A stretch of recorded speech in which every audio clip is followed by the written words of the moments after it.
Allez, monsieur Kono, comment allez-vous? Ça va bien? Ah ben, c'est bon chez vous? Oui, ça va. Ah, c'est que c'est super. Et chez vous, monsieur Leroy? C'est bon?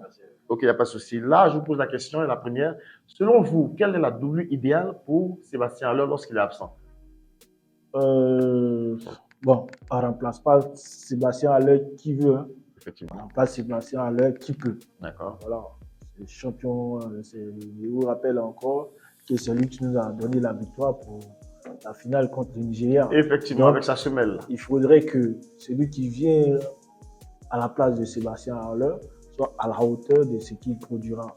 Voilà. D'accord. Et pour moi, c'est de changer de système de jeu. D'accord. Voilà, jouer avec 2 pointes. Jouer avec 2 pointes, comme Faye le fait, D'accord. avec Crasso et Nguessa. Voilà. Parce qu'avec Sébastien Haller, on joue avec une pointe. On a les latéraux qui sont très offensifs. D'accord. Tu lui envoies le ballon.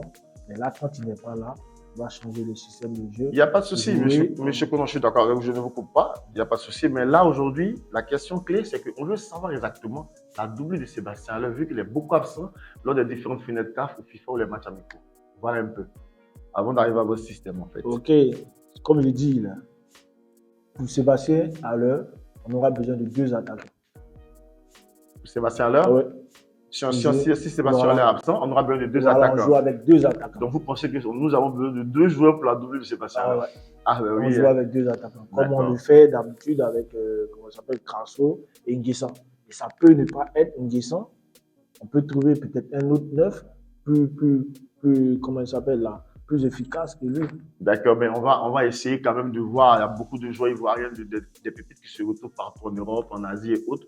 Vous n'avez pas des noms qui tapent à l'œil par rapport à Sébastien Haller pour sa doublure, au lieu de jouer avec 2 attaquants. Ah, mais là, franchement, quand on prend les statistiques des attaquants actuellement en forme à l'équipe côté ivoirien, Oui. je vais directement me plonger sur celui de l'équipe du championnat ivoirien, en fait. D'accord. L'attaquant de San Pedro FC. Ah Voilà, oui, San Pedro FC, oui, Beligi. Oui. Voilà. En 5 matchs, 4 buts. Voilà. C'est le joueur, l'attaquant le plus en forme actuellement. Donc, si on doit prendre un joueur qui répond aux critères de sélection, un attaquant efficace, le premier choix, c'est Beligi. D'accord, donc vous, déjà, en lieu et place de partir avec 2 attaquants de pointe, c'est-à-dire le 9 et le faux 9, vous proposez Bédi de San Pedro. Oui. Ok, d'accord. Selon vous, quelle est la doublure idéale pour Sébastien lors de l'équipe nationale de Côte d'Ivoire? Si vous devez proposer cela à Faye MS. Moi, j'aurais proposé directement Nguessa. C'est vrai, il allait d'être un peu brouillon sous les bords, mais après, je me dis, c'est des choses qui peuvent s'améliorer. Ce sont ses premières minutes avec l'équipe nationale. Il veut prouver, donc il pense beaucoup d'énergie. Mais déjà, physiquement, il est au point. Puis, quand on regarde ses matchs à Nice, il est quand même plus ou moins à droite devant les buts. Donc, je pense qu'il serait mieux de le garder, plutôt de le placer dans l'axe que de le garder dans le couloir. Ça lui fait faire beaucoup d'énergie, il perd en lucidité devant les buts. D'accord, ben en parlant de lui directement, c'est un joueur qui a déjà 4 buts à son actif au niveau de Nice, une passe décisive dans le championnat. Mais est-ce que vous pensez que sa mobilité sur le terrain, les appels de balles et autres, est-ce qu'il défend? Parce que comme je le dis toujours, le premier défenseur, c'est l'attaquant de pointe. C'est lui qui met la pression sur les relances de balle de l'adversaire. Et aussi par rapport au défenseur, est-ce que vous pensez qu'il est vraiment mobile et autres? Non, il est mobile à ce niveau-là. Moi, les 2 derniers matchs nous ont montré qu'il est assez mobile. Le problème même, je trouve qu'il est un peu trop mobile. Quand il joue sur le côté, ça lui demande tellement d'énergie. Ça fait que quand il arrive devant les buts, il perd en lucidité.